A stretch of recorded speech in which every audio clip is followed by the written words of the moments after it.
Hello dudes, welcome back to our channel Satyadev talks. అందరూ ఎలా ఉన్నారు? నేను మీ సత్యదేవ్. ఈ రోజు మన వీడియో చాలా స్పెషల్. మనం వచ్చేసాం ఒక చాలా పవర్ఫుల్ అండ్ ఫేమస్ టెంపుల్ కి. ఇది కోటప్పకొండ, గుంటూరు డిస్ట్రిక్ట్ లో ఉన్న ఈ టెంపుల్ చాలా హిస్టారికల్ అండ్ స్పిరిచువల్ ప్లేస్. మీకు అందరికీ తెలుసు కదా, ఈ టెంపుల్ ఒక హిల్ మీద ఉంది. యాక్చువల్లీ ఈ హిల్ ని త్రికోటేశ్వర క్షేత్రం అని కూడా పిలుస్తారు. ఎందుకు అంటే 3 పీక్స్ ఉంటాయి, బ్రహ్మ, విష్ణు, మహేశ్వరకి సింబల్ గా. ఈ ప్లేస్ లో త్రికోటేశ్వర స్వామిని పూజిస్తారు, which is a form of lord Shiva. ఇప్పుడు ఈ టెంపుల్ ఒక స్టోరీ నేను చెప్తాను, మీరు వినండి. పూర్వం దక్షయజ్ఞం తర్వాత సతీ వియోగాన్ని భరించలేక పరమశివుడు మనశ్శాంతి కోసం త్రికూటాద్రి కోటప్పకొండలో తపస్సు చేస్తూ ఉండేవాడు. కోటప్పకొండ దిగువన ఉన్న కొండ కావూరు అనే గ్రామంలో నంద, కుండారి అనే యాదవ దంపతులకు ఆనందవల్లి అనే కుమార్తె ఉంది. ఈ గొల్లబామ్మ ప్రతిరోజు కొండ మీదకు ఎక్కేసి పక్కన గ్రామాలకు వెళ్ళి పాలు, తేనె, పెరుగు అమ్మి తిరిగి వస్తుంది. పరమశివుడు తపస్సు చేస్తున్నాడు అని తెలుసుకొని ప్రతిరోజు పాలు, తేనెని నైవేద్యంగా పెట్టి ఇంటికి తిరిగి వస్తుంది. ఒకరోజు సాలంకయ్య అనే ఒక రైతు పరమశివుడు ఉన్న ప్రదేశంకి వచ్చాడు. అక్కడ పరమశివుడు అతనికి ఒక యోగి రూపంలో కనిపించాడు. సాలంకయ్య అతనిని ఒక మహానుభావుడు అని గుర్తించి ఆయన దగ్గరికి వెళ్ళి తన దగ్గర ఉన్న ఫ్రూట్స్ సమర్పించి తిరిగి వెళ్ళాడు. అప్పటి నుంచి ప్రతిరోజు స్వామిని దర్శించి నైవేద్యం సమర్పించి తిరిగి వెళ్తూ ఉండేవాడు.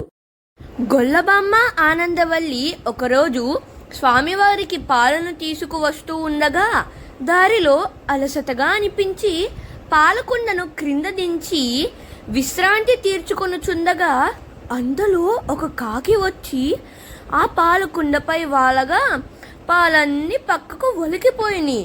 వెంటనే కోపించిన గొల్లబామ్మ ఈ కొండ ప్రాంతమున కాకిలు అనేవి ఉండకూడదు అని శపించింది.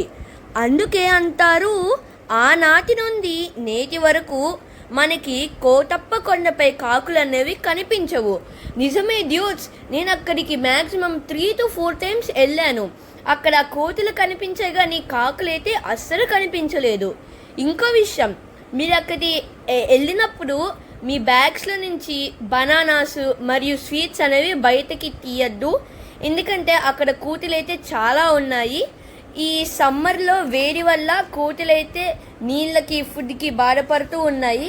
అక్కడికి వెళ్ళినప్పుడు అతన్ని చూస్తే నాకు కొంచెం జాలేసింది డ్యూడ్. గొల్లబామ్మకి వివాహం జరిగి ఆమె గర్భవతి అయినా కూడా పరమశివుని సేవించుట ఆపలేదు. నిన్న గర్భవతి అయిన ఆమె ఒకనాడు, తండ్రి కొండపైకి ఎక్కలేకపోతున్నా, దయతో నీవే క్రిందకు రమ్మని శివుణ్ణి ప్రార్థించెను. వెంటనే భక్తికి మెచ్చిన పరమశివుడు, తల్లి నేను నీ వెనకనే క్రిందికి వచ్చెదను, కానీ ఎట్టి పరిస్థితిలో ఏమి జరిగినా నువ్వు వెనక్కి తిరిగి చూడరాదు అని చెప్పాడు. కానీ కొంత దూరము వెళ్ళిన తరువాత శివుని పరదాటికి, అంటే శివుని పాదాల అడుగు శబ్దానికి కొండలు పగిలి వింత వింత శబ్దములు రాగానే భయంతో పొరపాటున గొల్లబామ్మ వెనక్కి తిరిగి చూసెను. అంతటి శివుడు లింగ రూపమున గొల్లబామ్మ ఆనందవల్లి కూడా శిలగా మారిపోయాను. అంటే డ్యూట్స్, పరమశివుడు లింగ రూపంలో మారిపోయారు, గొల్లబామ్మ శిలగా మారిపోయింది. అదే సమయంలో భక్తుడైన రైతు సాలంకయ్య అక్కడ ఉండడం వల్ల ఇదంతా చూసి చాలా బాధపడుతూ విలపిస్తూ ఉండగా, చింతించవలదు, కోటి ప్రభులు ఎప్పుడైతే ఇక్కడికి వచ్చెనో అప్పుడు క్రిందకు వచ్చెదను అని శివలింగము నుండి ధ్వని వినిపించగానే సాలంకయ్య వెంటనే ఆ శివలింగముకు ఆలయం నిర్మించెను. అలాగే గొల్లబామ్మకు కూడా గుడి నిర్మించెను. అందుకనే ఈ పవిత్ర స్థలము కోటప్పకొండగా ప్రసిద్ధిగాంచినది. పార్వతీమాత ఎడబాటుకి పరమశివుడు ఇక్కడ తపస్సు చేసిన కారణముగా ఇక్కడ శివ కళ్యాణం జరగదు. అంటే నాకేం అర్థమైందంటే డ్యూట్స్, ఇక్కడ ఈ కోటప్పకొండపై పరమశివుడు ఒక్కరే ఉన్నారు, పార్వతీదేవి లేరు. అందుకని ఇక్కడ శివ కళ్యాణం జరగదు, శివుడికి పూజలు జరుగుతాయి. ఈ కోటప్ప కొండని త్రికూటాద్రి అని కూడా పిలుస్తారు. ఈ కొండను ఏ దిశలో చూసినా 3 శిఖరములు కనపడను. అవి బ్రహ్మ శిఖరము, విష్ణు శిఖరము, రుద్ర శిఖరము. అందుచే ఇది త్రికూటాద్రి అయినది. మై డియర్ డ్యూడ్స్, ఈ కథలో నాకు ఒక మాట అర్థమైంది. మంచి మాట ఎవరు చెప్పినా ఏమి చెప్పినా నమ్మకంతో ముందుకు నడవాలే కానీ వెనుతిరిగి చూడరాదు. ఇప్పుడు ఈ కథలో పరమశివుడు గొల్లబామ్మకి చెప్పారు ఎటువంటి శబ్దం వచ్చినా వెనక్కి తిరగద్దు అని. కానీ పెద్ద పెద్ద శబ్దములు వచ్చాయి కాబట్టి ఆవిడ వెనక్కి తిరిగి చూశారు. ఏమైంది? ఆవిడ శిలగా మారిపోయారు, పరమశివుడు కూడా లింగం రూపంలో మారిపోయారు. మనం ఏదైనా నమ్మితే అదే నమ్మకంతో ముందుకు వెళదాం. మనం కూడా మన గతాన్ని వెనక్కి తిరిగి చూడకుండా మంచి ఆలోచనలతో ముందుకి అడుగులు వేస్తూ వెళ్ళిపోదాం. చదువుకి, విజ్ఞానానికి, మంచి ప్రవర్తనకి అధిపతి అయిన దక్షిణామూర్తి ఆలయం కూడా ఇక్కడ ఉంది. సో మై డియర్ డ్యూడ్స్, మీరు ఎప్పుడైనా కోటప్ప కొండకి వెళ్ళినప్పుడు ఈ ఆలయం చూడటం మిస్ కాకండి. ఇప్పటి వరకు నేను చెప్పిన కోటప్ప కొండ పరమశివుని కథ మీ అందరికీ అర్థమైందని అనుకుంటున్నా. నేను విన్న కథ, నేను తెలుసుకున్న కథ మీతో షేర్ చేసుకున్నాను. నచ్చితే ఒక లైక్ ఇవ్వచ్చు కదా. నంది విగ్రహం ఎంత పెద్దగా ఉందో కదా. నాకు నందీశ్వరుడి ఆశీర్వాదం అయితే దొరికింది. కొండ మీద నుంచి చూస్తే ఇల్లులన్నీ చాలా చిన్న చిన్నగా ఉన్నాయి. జ్యూస్ ఆడుకునే బొమ్మల్లా కనిపించాయి నాకు. మేము ఎప్పుడు ప్రతిసారి 5 కల్లా గుడికి వెళ్ళిపోతాం, కానీ ఈసారి వెళ్ళేసరికి 7 అయింది. ఎందైతే వచ్చేసింది. సో నాకైతే చాలా అన్కంఫర్టబుల్గా అయితే అనిపించింది. సో మీరు కూడా ఎప్పుడైతే ఏదైనా గుడికి వెళ్ళాలనుకుంటే 5 కల్లా రీచ్ అయిపోయేలా చూడండి. ఎస్పెషలీ ఈ సమ్మర్ సీజన్లో, ఎందుకంటే పెద్దవాళ్ళు, అడల్ట్స్ ఉన్నా లేదా చిన్నపిల్లలు ఉన్నా చాలా ఇబ్బంది పడతారు, అన్కంఫర్టబుల్గా కూడా ఫీల్ అవుతారు. మీరు ఇప్పుడు ఏ బోర్డు అయితే చూస్తున్నారో దాని మీద కోటప్ప కొండ కలుంది మరియు అభిషేకములు ఎప్పుడు జరుగుతాయి అనేది లిస్ట్ కూడా ఉంది. గుడి గోపురం చూసారా జ్యూట్స్? నాకైతే చాలా బాగా నచ్చేసింది. డిఫరెంట్ కలర్స్తో చాలా కలర్ఫుల్గా అయితే ఉంది. నేనైతే మీకు జూమ్ చేసి అయితే చూపిస్తున్నాను. దాని తర్వాత గుడి కూడా అయితే చాలా పెద్దది జ్యూస్. మీరు లోపలికి వెళ్ళి దర్శనం చేసుకుని రిటర్న్ బయటికి వచ్చేసరికి చాలా టైం అయితే పడుతుంది. సో మీరు వెళ్ళేటప్పుడే పులిహోర, పరవాన్నం, చక్కెర పొంగలు అలా ఫుడ్ పెట్టుకుంటే రిటర్న్ వచ్చేటప్పుడు మీకు నా ఆకలేస్తే మీరు తినచ్చు.